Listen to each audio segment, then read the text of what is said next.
ओम शांति। बाबा good morning. आज बाबा के 15 अगस्त 2022 के महावाक्य हैं। बाबा ने सार में कहा, मीठे बच्चे तुम हो ईश्वर के एडॉप्टेड बच्चे। तुम्हें पावन दुनिया का वर्षा लेना है। ये अंत का समय है, इसलिए पवित्र जरूर बनना है। बाबा ने प्रश्न पूछा, इस समय के मनुष्यों को ऊंट पक्षी व शुतुरमुर्ग, ऊंट पक्षी माना शुतुरमुर्ग कहते हैं, उसका टाइटल दे सकते हैं, क्यों? तो बाबा ने कहा क्योंकि ऊंट पक्षी जो होता है उसे कहो कि उड़ो तो कहेगा पंख नहीं है, मैं ऊंट हूँ। और बोलो अच्छा सामान उठाओ तो कहेगा मैं तो पक्षी हूँ। मना उधर बोले तो उधर से छूटना और उधर बोले तो उधर। तो बाबा कहते ऐसे ही आज के मनुष्यों की हालत है। जब उनसे पूछा जाता है कि तुम अपने को देवता की बजाय हिंदू क्यों कहलाते हो, तो कह देते हैं देवताएं तो पावन होते, हम तो पतित हैं। बोलो अच्छा अब पतित से पावन बनो, तो कहते हैं फुर्सत नहीं है। माया ने पवित्रता के पंख ही काट दिए हैं, इसलिए जो कहते हैं हमें फुर्सत नहीं है वो है ऊंट पक्षी। तुम बच्चों को ऊंट पक्षी नहीं बनना है। और गीत है ओम नमो शिवाय। ओम शांति। ये किसने कहा? बाबा पूछते ओम शांति किसने कहा? अपने से प्रश्न पूछना है। ओम का अर्थ मनुष्यों ने अनेक प्रकार का बनाया है। बाबा कहने से 1 सेकंड में वर्षे के अधिकारी बन जाते हैं। बच्चा पैदा हुआ कहेंगे वारिस पैदा हुआ, फिर सगीर से बालिग होता है। यहाँ भी ऐसे है, बाबा को जाना पहचाना और वर्षे का मालिक बने। यहाँ तो तुम बड़े हो ही। आत्मा को बाप का परिचय मिला, सेकंड में बाप का वर्षा मिला। बच्चा पैदा होने से ही समझेंगे बाप की जायदाद का वर्षा पाएंगे। ये है बेहद का बाप। कहते हैं हे बच्चे, आत्मा ने जाना बाप आया हुआ है। तुम बच्चे जानते हो हम बाप से कल्प कल्प राजधानी लेते हैं। जैसे तुम सेकंड में विश्व के मालिक बन जाते हो। ओम माना अहम, मैं आत्मा, ये मेरा शरीर। मैं आत्मा किसका बच्चा हूँ? हाँ, परमात्मा का। बाप भी कहते हैं मैं ओम परमात्मा हूँ, मुझे अपना शरीर नहीं है। कितनी सहज बात है ना। वो समझते हैं ओम माना भगवान, ओम माना वो, और फिर ओम वो जो वो है वही मैं हूँ, फिर ऐसा समझते दूसरा मीनिंग। बाबा कहते फिर तो सभी भगवान हो गए। भगवान तो एक ही है ना। वो कहते हैं मैं तुम्हारा बाप हूँ, परम आत्मा माना परमात्मा, जिसको सारी दुनिया पुकारती है, हे पतित पावन आओ। ऐसे कोई भी नहीं कहेंगे कि परमपिता परमात्मा की आत्मा मेरे द्वारा तुमको राजयोग सिखलाती है। किसी को भी पता नहीं है।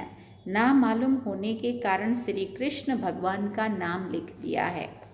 उसने राजयोग सिखलाया, वह पतित पावन उनको कह नहीं सकते। वो तो है स्वर्ग का पहला बच्चा। जो पहले में है वो पिछाड़ी में भी होगा, इसलिए उनको श्याम सुंदर कहते हैं। पहले नंबर में है श्री कृष्ण, फिर 84 जन्म पिछाड़ी में भी होगा, इसलिए उनको बाबा ने कहा फिर श्री कृष्ण, फिर 84 जन्मों के बाद उनका नाम ब्रह्मा एडॉप्ट होता है। अब बाप आकर बच्चों को एडॉप्ट करते हैं। तुम हो एडॉप्टेड बच्चे, ईश्वर के बच्चे। तुम्हारी माँ भी है, बाप भी है, प्रजापिता भी है। फिर बाप कहते हैं इनके मुख से कहता हूँ तुम मेरे बच्चे हो। हाँ, इनके मुख से कहता हूँ तुम मेरे बच्चे हो। तुम कहते हो बाबा हम आपके हैं, आपसे वर्षा लेने आए हैं। बुद्धि भी कहती है बाप आता है ज़रूर। कब आते हैं ये भी विचार की बात है ना। कहते हैं पतित पावन आओ, तो ज़रूर पतित दुनिया का अंत हो, तब तो मैं आऊँगा ना। इसको कहा जाता है कल्प की आदि और अंत का संगम। अंत में सब पतित है, आदि में है सब पावन। अंत में पतित दुनिया का विनाश होता है, पावन दुनिया की स्थापना होती है, फिर वृद्धि को पाते जाते हैं। गाया भी जाता है ब्रह्मा द्वारा स्थापना, ये है त्रिमूर्ति। ये है त्रिमूर्ति। तुम जानते हो शिव बाबा के बच्चे सभी ब्रदर्स हैं। फिर जब रचना होती है तब भाई बहन बनते हैं। माता पिता क्यों कहते हो? भविष्य वर्षा लेने के लिए, लौकिक वर्षा होते हुए पारलौकिक वर्षा पाने का पुरुषार्थ करते हो। ये है कलयुग, मृत्यु लोक। सतयुग को अमर लोक कहते हैं। यहाँ तो मनुष्य अकाले मर पड़ते हैं। सतयुग है दैवी दुनिया। आदि सनातन देवी देवता धर्म रहता है। हिंदू धर्म तो कोई है नहीं। आदमशुमारी जब निकलती है तो पूछते हैं आप किस धर्म के हो? तो हम कहते हैं हम ब्राह्मण धर्म के हैं। वो लोग हिंदू धर्म में लगा देंगे क्योंकि वो ब्राह्मण भी तो हिंदू धर्म में ही आ जाते हैं ना। आर्य समाजी लोग जो हैं वो उनको भी हिंदू धर्म में लगा दिया है। वास्तव में हिंदू धर्म तो कोई है नहीं। यूरोप में रहने वालों को यूरोप धर्म का थोड़ी कहेंगे। धर्म तो क्रिश्चियन है ना। क्राइस्ट ने क्रिश्चियन धर्म स्थापन किया। अच्छा, हिंदू धर्म किसने स्थापन किया? बाबा पूछते तो बेचारे मूंझ पड़ते हैं। कह देते हैं गीता द्वारा स्थापन हुआ। तो समझाया जाता है गीता के द्वारा तो आदि सनातन देवी देवता धर्म की स्थापना हुई। तुम तो देवता धर्म के हो। तो कहते हैं देवताएं तो बहुत पवित्र थे, हम तो पतित हैं, हम अपने को देवी देवता कैसे कहलाएं? तो समझाया जाता है अच्छा तो अब पवित्र बनो, फिर देवी देवता धर्म में आ जाओ। तो कहते हैं फुर्सत कहाँ है? आपकी तो ये बहुत नई बातें हैं। बरोबर हम आदि सनातन देवी देवता धर्म के थे, पूजते भी भारतवासी देवी देवताओं को हैं, परंतु पतित होने के कारण अपने को देवता कहला नहीं सकते हैं। अच्छा, आकर पावन बनो। तो कहते हैं फुर्सत नहीं है। बाप कहते हैं तुम तो ऊंट पक्षी हो। पूछा जाता है तुम देवता क्यों नहीं कहलाते हो? तो कहते हैं हम पतित हैं। अच्छा, पतित से पावन बनो। तो कहते फुर्सत नहीं है। ऊंट पक्षी को कहो उड़ो तो कहेगा पंख नहीं है। ऊंट हूँ बोलो अच्छा तो सामान उठाओ तो फिर कहेगा मैं तो मैं पक्षी हूँ। तो बाप कहते हैं माया तुम्हारे पवित्रता के पंख काट देती है। अब सावन के महीने में शिव की पूजा करते हैं, व्रत रखते हैं, इसलिए तुम्हारे लिए सावन मास है ज्ञान बरसात का। तुम पवित्र दुनिया का मालिक बनते हो। देखो इसका भी आध्यात्मिक रहस्य है। श्रावण मास जिसमें खूब बरसात होती है उसमें जाके श्रावण मास माना वो शिव जी का मास मानते हैं। और असल में बाबा कहते इसका आध्यात्मिक रहस्य है कि ज्ञान की जब शिव बाबा आते हैं तो वो ज्ञान की वर्षा करते हैं जिससे हम आत्माएं पावन बनती हैं। तो उन्होंने फिर इन बरसात के दिनों में श्रावण मास शिव जी का बना दिया। ये शिव जी के आने की ही यादगार है ना। वैसे तो मनुष्य व्रत रखते हैं भोजन ना खाने का। बाप कहते हैं विष नहीं खाओ, इस पर भी समझाना पड़ेगा। शिव को बहुत पूजते हैं। अब शिव बाबा कहते हैं पवित्रता का व्रत रखो, मैं आया हूँ पवित्र देवी देवता धर्म स्थापन करने। यहाँ तो पावन कोई है ही नहीं। पवित्र देवी देवता होते हैं सतयुग में। वो विष से पैदा नहीं होते हैं, नहीं तो उनको संपूर्ण निर्विकारी क्यों कहते हैं? लक्ष्मी नारायण राधे कृष्ण आदि को कहते ही हैं संपूर्ण निर्विकारी। यहाँ तो सब हैं पतित, जिनमें कोई गुण नहीं है। खुद कहते हैं हम पतित नीच हैं। बाप कहते हैं मेरी मत पर चलकर तुम संपूर्ण निर्विकारी बनो तो तुम इन लक्ष्मी नारायण जैसा मालिक बनेंगे। तुम्हारी पढ़ाई कितनी भारी है। मनुष्य से देवता बनने का पुरुषार्थ करो, विश्व का मालिक बनना है। सतयुग में देवी देवताओं का राज्य था ना, अब फिर से देवी देवता धर्म की स्थापना हो रही है। तुम पवित्र बन स्वर्ग का वर्षा लेते हो, स्वमना आत्मा, आत्मा को राजाई मिलती है, उनको स्वराज्य कहा जाता है। मनुष्य तो है देह अभिमानी, देह अभिमान से कहते हैं हमारा राज्य। यहाँ तुम कहते हो हम आत्मा हैं, इस शरीर के मालिक हैं, हम महाराजा बनेंगे, हमको सतयुग में पवित्र शरीर मिलेगा। अभी तो पतित हैं, जैसे आत्मा वैसे शरीर। आत्मा में खाद पड़ी है। आत्मा पहले सच्चा सोना थी, गोल्डन एज्ड कहा जाता था। फिर त्रेता आया तो सिल्वर की खाद पड़ी, फिर द्वापर में गए तो तांबा पड़ा। इस समय आत्मा झूठी तो शरीर भी झूठा। इसको कहा ही जाता है झूठखंड। अभी बाप के साथ योग रखने से अलाय निकल जाएगी। इसको योग अग्नि कहा जाता है। जेवर से कीचड़ा निकालने के लिए आग में डाला जाता है। ये भी योग अग्नि है, जिसमें खाद भस्म हो और हम सच्चा सोना बन बाप के साथ चले जाएंगे। बाप कहते हैं तुम मेरे साथ चल पड़ेंगे, सतयुग में सच्चा सोना मिलेगा। अब श्री कृष्ण को सांवरा क्यों कहते हैं? श्री कृष्ण का नाम रूप तो बदल जाता है।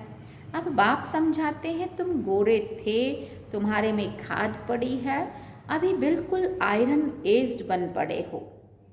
अब मैं सुनार हूँ, बच्चों को भट्टी में डाल देता हूँ, भंबोर को आग लगेगी।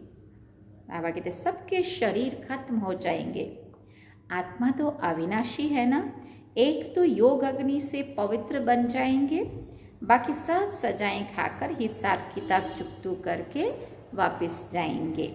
ये ईश्वर की भट्टी है सबको पावन बनाने के लिए। ये है ज्ञान सागर, उनसे तुम ज्ञान गंगाएं निकले हो। फिर मनुष्यों ने उस पानी की गंगा को समझ लिया है। वहाँ देवता की मूर्ति भी रखी हुई है। वास्तव में तुम हो भगवान के बच्चे, ज्ञान गंगाएं, जो फिर देवता बनते हो। अब जब स्वर्ग में आएंगे तो तुमको देवता कहेंगे।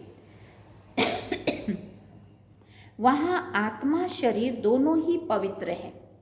अभी तो पतित है, भारत गोल्डन एज्ड है, फिर सिल्वर कॉपर आयरन एज्ड बने हैं, फिर गोल्डन एज में बाप ले जा रहे हैं। तुम्हारी आत्मा और शरीर दोनों ही पवित्र हो जाते हैं। बाप कहते हैं मैं धोबी भी हूँ, तुम्हारी आत्मा को धोने आता हूँ। सिर्फ बाप को ही याद करना है। बस योग में रहने से तुम विश्व के मालिक बन सकते हो। बाहुबल वाले विश्व के मालिक बन ना सके। हाँ, उन्होंने इतनी ताकत है, अगर क्रिश्चियन दो भाई आपस में मिल जाएं तो विश्व के मालिक बन सकते हैं। रशिया अमेरिका, अब कहते हैं ना, वो दोनों अगर मिल जाए तो उनमें इतनी ताकत है जो पूरे विश्व पर राज कर सकते हैं। परंतु लॉ नहीं है। कहानी भी है, दो बिल्ले आपस में लड़े और मक्खन बंदर खा गया, है ना। वो तो दो लड़ते हैं, बीच में मक्खन भारत को मिल जाता है। इसमें भी नंबर 1 है श्री कृष्ण, इसलिए श्री कृष्ण के मुख में गोला दिखाते हैं। वो मक्खन नहीं, ये स्वर्ग का राज्य भाग्य श्री कृष्ण को मिला। बाप समझाते हैं सब विनाश हो जाएगा, फिर तुम मालिक बन जाएंगे। उसके पहले बाप की श्रीमत पर जरूर चलना पड़े। श्रीमत से श्रेष्ठ और आसुरी मत से भ्रष्ट बनते हैं। यह है आसुरी पतित दुनिया, एक भी पावन नहीं है। पावन दुनिया में फिर एक भी पतित नहीं होता है। अभी तो सब पतित है, गाते भी हैं पतित पावन सीताराम। हम सीताएं रावण की जेल में पड़ी हैं, पुकारती हैं हे राम आकर छुड़ाओ, पावन दुनिया में ले चलो। भले गाते हैं परंतु जानते कुछ भी नहीं है। जो आता है सो कहते रहते हैं। रावण ने बिल्कुल ही सुला दिया है। अब बाप आकर जगाते हैं। परम पिता परमात्मा पतित पावन जो सृष्टि का रचयिता है, उनकी बायोग्राफी को हम जानते हैं। ब्रह्मा विष्णु शंकर और लक्ष्मी नारायण की बायोग्राफी को भी हम जानते हैं। लक्ष्मी नारायण के 84 जन्मों को भी हम जानते हैं। तो नॉलेजफुल हो गए ना, तुम तुम श्री कृष्ण के मंदिर में जाएंगे तो समझेंगे ये सत्युग का पहला प्रिंस था, अभी अंतिम 84वें जन्म में ब्रह्मा हुआ है। ये भी बहुत समझने की बातें हैं। बाप बच्चों को समझाते हैं, बच्चे खबरदार रहना, कभी किसी को दुख नहीं देना। बाप तो दुख हरता सुख करता है ना। तुम भी 5 विकारों का दान देते हो। फिर बाबा ने कहा, दे दान तो छूटे ग्रहण। ग्रहण लगता है तो फकीर लोग कहते हैं दे दान। अब बाप कहते हैं, मेरे लाडले बच्चे, क्या कहते हैं बाबा, हे मेरे लाडले बच्चे, विकारों का दान दे दो तो क्या होगा, सर्वगुण संपन्न देवता, सर्वगुण संपन्न बन देवता बन जाएंगे। दे दान तो छूटे ग्रहण। तो उन्होंने वो अनाज कुछ इकट्ठा करके दे दिया दान।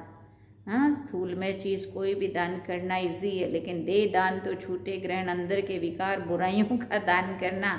असल में इसका मीनिंग ये था कि जो आत्मा को ग्रहण लगा हुआ है तो वो बुराइयों का दान कर देंगे, दे देंगे भगवान को, तो तुम आत्माएं उन दुखों से मुक्ति, उससे छुटकारा मिल जाएगा, दुख का ग्रहण छूट जाएगा, तुम सुख धाम के मालिक बन जाएंगे। इसलिए 5 विकारों का दान लिया जाता है। ये तो अच्छा है ना। अभी तुम्हारे ऊपर विकारों का ग्रहण लगने से एकदम काले बन पड़े हैं। हम तुम्हारे से विकार ही मांगते हैं और कुछ नहीं। बाप समझाते हैं, तुम तुम बच्चों को आत्म अभिमानी बनना है। मैं आत्मा हूँ, परमात्मा को याद करना है, वर्षा उनसे लेना है, इसलिए देही अभिमानी बनो। देवताएं आत्म अभिमानी बने हैं ना। अब मुझ बाप को याद करने से ही तुम्हारे पाप भस्म होंगे, हम रक्षा करेंगे। तुम मुझे याद नहीं करेंगे तो रक्षा क्या करेंगे? बाप कितना समझाते हैं। ये बातें कोई शास्त्रों में नहीं है, वो है भक्ति मार्ग की सामग्री। तो बाप तुम्हें सद्गति में ले जाने के लिए पढ़ाते हैं। मैं इस शरीर द्वारा तुमको समझाता हूँ, ये मेरा शरीर नहीं है, ये तो इनकी पुरानी जुत्ती है। लोन लिया है, मैं इनमें प्रवेश करता हूँ, फिर पावन बनाता हूँ। कितना अच्छी रीति बाप समझाते हैं कितना इजी, अच्छी रीति। अच्छा, मीठे मीठे सिकिल दे बच्चों प्रति माता पिता बाप दादा का याद प्यार और गुड मॉर्निंग। रूहानी बाप की रूहानी बच्चों को नमस्ते। हम रूहानी बच्चों की रूहानी माता पिता बाप दादा को दिलवा जान सिकवा प्रेम से याद प्यार, गुड मॉर्निंग, नमस्ते, थैंक यू बाबा, शुक्रिया बाबा। अवधारणा के लिए मुख्य सार है। पहला पॉइंट, बाप की श्रीमत पर चलकर संपूर्ण निर्विकारी बनना है। पढ़ाई से विश्व की राजाई लेनी है। आत्मा में जो खाद पड़ी है उसे योग अग्नि से निकालना है। दूसरी बात, आत्म अभिमानी बन बाप को याद करना है। जितना याद में रहेंगे उतना बाप रक्षा करता रहेगा। वरदान में बाबा ने कहा, मेरे को तेरे में परिवर्तन कर, श्रेष्ठ मंजिल को प्राप्त करने वाले नष्टो मोहा भव। मेरे को तेरे में परिवर्तन कर, श्रेष्ठ मंजिल को प्राप्त करने वाले नष्टो मोहा भव। जहाँ मेरापन होता है वहाँ हलचल होती है। मेरी रचना, मेरी दुकान, मेरा पैसा, मेरा घर, डैश डैश डैश, मेरा मेरा मेरा, कितनी बातों में ये मेरापन थोड़ा भी किनारे रखा है तो मंजिल का किनारा नहीं मिलेगा। श्रेष्ठ मंजिल को प्राप्त करने के लिए मेरे को तेरे में परिवर्तन करो। हद का मेरा नहीं, बेहद का मेरा। वो है मेरा बाबा। बाबा की स्मृति और ड्रामा के ज्ञान से नथिंग न्यू की अचल स्थिति रहेगी और नष्टो मोहा बन जाएंगे। स्लोगन में बाबा ने कहा, सच्चे सेवाधारी बन निस्वार्थ सेवा करते चलो तो सेवा का फल स्वतः ही मिलेगा। सच्चे सेवाधारी बन निस्वार्थ सेवा करते चलो तो सेवा का फल स्वतः ही मिलेगा। बाबा किसी का रखता नहीं है, सबको सब मिलता है। अच्छा, ओम शांति। ये थे बाबा के आज के महावाक्य। बाबा ने सार में कहा, मीठे बच्चे, तुम हो ईश्वर के एडॉप्टेड बच्चे। तुम्हें पावन दुनिया का वर्षा लेना है। ये अंत का समय है, इसलिए पवित्र ज़रूर बनना है। तो आज है 15 अगस्त और आप सभी को आज के दिन की आज़ादी के अमृत महोत्सव के इस सुंदर पर्व की आप सभी को बहुत बहुत शुभकामनाएं। हैप्पी इंडिपेंडेंस डे, स्वतंत्रता दिवस, और साथ में वो भी आज़ादी के अमृत महोत्सव मना भी। हमारी आज़ादी को 75 इयर्स हुआ पूरा, इसलिए आप देख रहे हो पूरे देश में विदेश में कितना उमंग, कितना उत्साह, कितना तिरंगा, हर घर तिरंगा, घर घर तिरंगा है ना, सभी ने लगाया है ना। तो वही तो आज भी करने वाले हैं। हमने भी आज शाम को प्रोग्राम रखा है 5 बजे, तिरंगा भी लहराएंगे और साथ में स्टेज प्रोग्राम भी अपने हॉल में रखा है। तो सभी जगह आज कई कई प्रोग्राम और भी हैं और बहुत ही धूमधाम से पूरा देश भी और दुनिया भी मना रही है। कितनी रैलियां निकाल रहे हैं, कितना सब जगह उमंग उत्साह खुशी में है। ये बहुत बड़ा उत्सव है हम भारत वालों के लिए। लेकिन बाबा कहते हैं कि ये भारत पहले भी सोने की चिड़िया था, आज नहीं है। भले आज हम आज़ादी का अमृत महोत्सव मना रहे हैं, लेकिन फिर भी हम आत्माएं विकारों की आज भी गुलाम है ना। स्वराज्य अधिकारी नहीं है, स्वयं के ऊपर भी हम राज नहीं कर रहे, गुलाम हैं हम, अपने विकारों के वश होते हैं या बुराइयों के वश होते हैं। दुर्गुण अवगुण जो बुरी आदतें हैं उसके हम आज भी गुलाम हैं। तो अंग्रेज़ों को तो हमने भगा दिया है ना, लेकिन उनसे तो स्वतंत्रता मिली। लेकिन आत्मा को सच्ची स्वतंत्रता तो तभी कहेंगे जब हम अंदर से अपनी इस आत्मा को जो दैवी गुणों से सजी हुई थी लेकिन आज इन विकारों के वशीभूत हो गई है, इसकी गुलाम बन गई है, इनसे जब छुटकारा मिलेगा तो सही अर्थ में तो उसको सच्ची स्वतंत्रता कहेंगे। तो ये हमारी आप सब के लिए बहुत बहुत शुभकामनाएं हैं कि हम अपनी आत्मा को सभी बुराइयों से विकारों से मुक्त करके और सच्ची स्वतंत्रता दिवस मनाएं। इसलिए आप सभी को आज के दिन की बहुत बहुत शुभकामनाएं। Happy independence day to all of you and your family and friends. ओम शांति। अब हम बाबा को याद करते हैं।